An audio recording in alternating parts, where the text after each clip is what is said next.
Missing Persons, a literature review of sexual double standard and gender identity in experiencing guilt. So the idea for this topic actually came about in an undergraduate senior level interpersonal communication class. One of my favorite subjects has always been gender, queer theory, critical race theory, things like that. And so when we got to the section in interpersonal communication that was talking about gender and queer theory, I began to flip through the pages and looking for something to latch onto. And what I came across was sexual double standard. But as I began to investigate sexual double standard, doing a little research into how they did the research, I found two disturbing things. The first is that sexual double standard research is simply being cross-applied to non-heterosexual relationships without actually including non-heterosexual people in the research. And the second question that it rose to me was, where is that research at? Where is it? And so it led me to the purpose of doing a literature review on sexual double standard. The purpose is to investigate society's connection to sexual double standard and sexual guilt using the lens of gender and gender identity. And this led me to three very distinct research questions, the first of which is, what is the relationship between biological sex and gender identity? The second research question being, what is the relationship between gender identity and sexual double standard? And lastly, research question 3, what is the relationship between sexual double standard and sexual guilt? Now, starting off with research question 1, going into biological sex. Biological sex is often used in academic research, but is sometimes called gender for two main reasons. The first being that it's an easy independent variable to capture. You can simply ask someone, are you male or female? And the majority of respondents feel comfortable answering that question. The second main reason that it is used in research and replicated so often is that people assume that there are easily physical identifiable differences between males and females, and so it makes it an easy variable to draw conclusions from. Witt in 2011 says that males and female traditional characteristics cannot solely be represented in either category. Now, this is the idea of the interplay between sex and gender.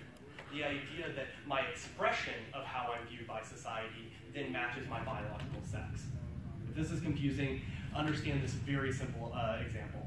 You're walking down the street, and from behind you see someone very slender, have very long, flowing hair, and you assume that it's a female in front of you. And when they turn at the side of the block, you realize that they appear to be a man. This is a clear example of how gender and sex can violate one another in your assumptions about an individual. And so any attempt to describe being a woman or being a man using assumed biological traits does not account for the full variance of people in society. There are a lot of different variations of how we express ourselves in relation to our biological sex. Sex then tells society not who is masculine and who is feminine, but rather tells society who to train to be masculine and who to train to be feminine. And oddly enough, this starts at the beginning of everyone's life. Imagine yourself in a hospital where you just had a brand new baby boy born. The doctor walks over and puts blue socks and a blue cap on top of the baby's head. And this is the beginning of the gendering process in its relationship to biological sex. James in 2007 says that the origin of gender identity is social interaction.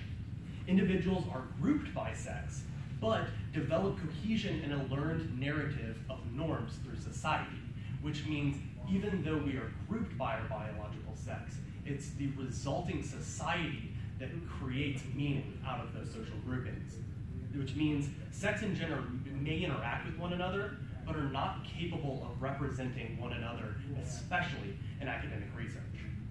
Butler in 2004 expands the definition, saying that the learned behaviors of gender influences how people perceive themselves, make meaning of the world around them, and even interact and communicate. Which brings us to sexual double standard. Sexual double standard, as explained by Fergre, Escato, Cousins, Riggs, and Hierarch in 2008, is established through peer group acceptance of sexual acts and is closely related to biological sex. Sexual double standard says that biological sex determines how sexual acts will be perceived by society. And it further goes on to say that men who participate in high levels of sexual intercourse will be praised for their actions by their peer groups, whereas women who engage in very similar sexual acts will be condemned and be judged for those sexual interactions. So there's a disconnect between sexual double standard research using sex and trying to explain social aspects of peer group acceptance. Sex is not social. D'Angelo and Cross in 1975 explained that the negative judgment of peer groups that you might find in sexual double standard research can be explained as sexual guilt. And sexual guilt is the discrete effect of shame in relation to sexual arousal. And that's just a fancy way of saying that society interacts with the individual to ultimately create the feeling, the discrete effect of shame. It's not solely housed in the individual. So similar to sex and gender, guilt does not solely exist within the individual. It requires society to shape and make meaning of the value. So society interacts with sexual relations to create guilt in the individual. Laura B. and Welcher in 2015 found that social media interactions actually alter the level of sexual guilt that an individual experiences. So not only does this tell you that out of the everyday social realm where you're interacting face-to-face changes sexual double standard, but getting onto a computer actually alters the levels of sexual double standard and sexual guilt that an individual experiences. So this draws a clear connection between sexual double standard and sexual guilt and the social factor that mediates the two.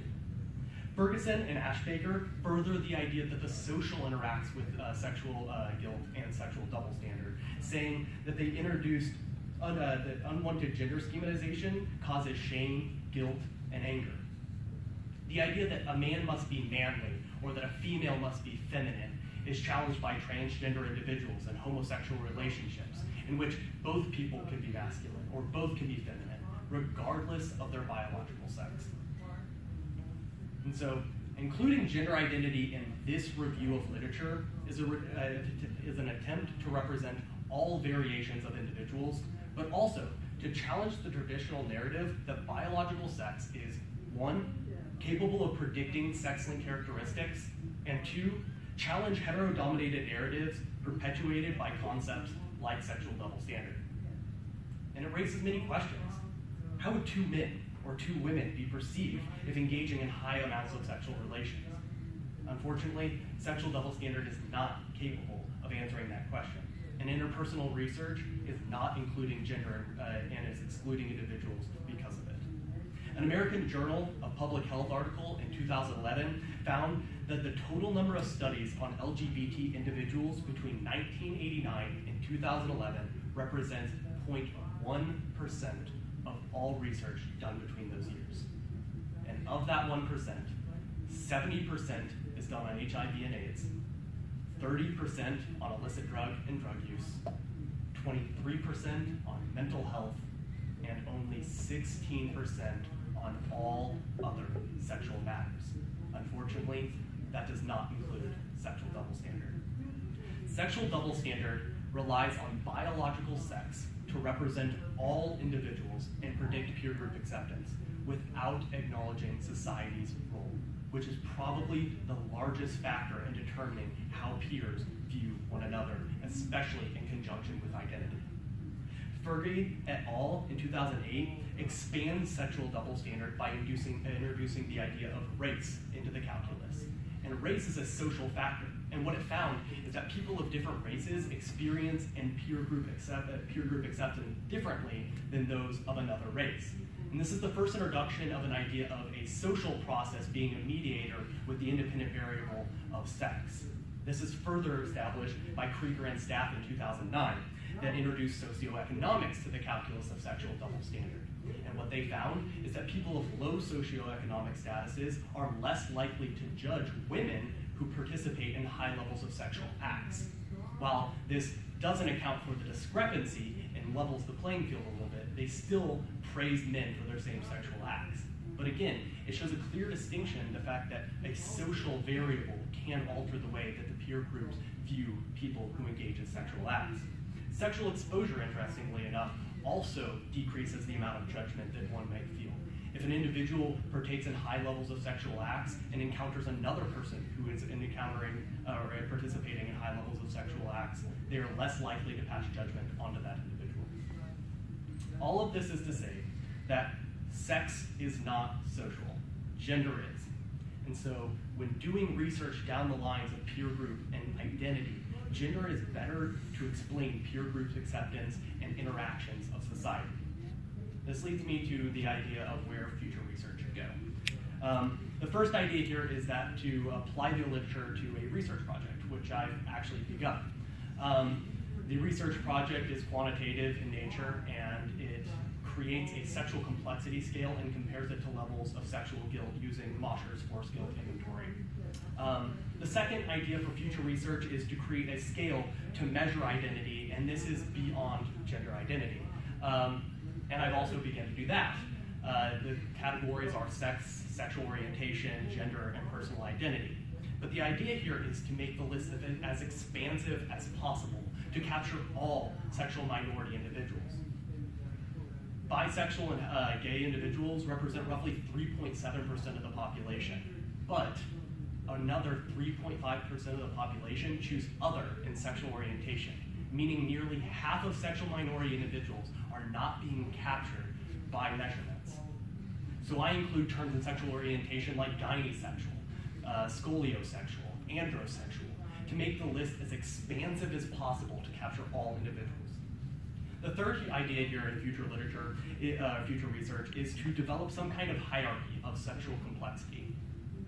The work that I'm doing currently is a hierarchy of sex being at the lowest level. It is biological and determined by chromosomal factors.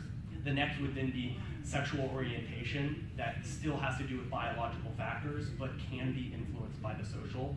Moving then to gender identity, which is explained through solely social interaction, but still has some connection back to the biological sex. It tells us how to train individuals. And the last would then be personal identity. And this is where you find terms like transgender or cisgender. And it's the highest level of the hierarchy because it recognizes personal identity and also gender and sex all in relation with one another. The fourth for future research is that discovering and investigating the relationship between identity and guilt, which is what I've begun to do. And so the fifth is really the biggest call here, and it's the call to everyone who's conducting research and doing future research to be inclusive of individuals by using terms to be very specific for what they're accounting for. Not using gender to refer to sex and sex to refer to gender, because those types of linguistic choices exclude individuals from being researched and being represented like I found in sexual double standard research. Thank you guys.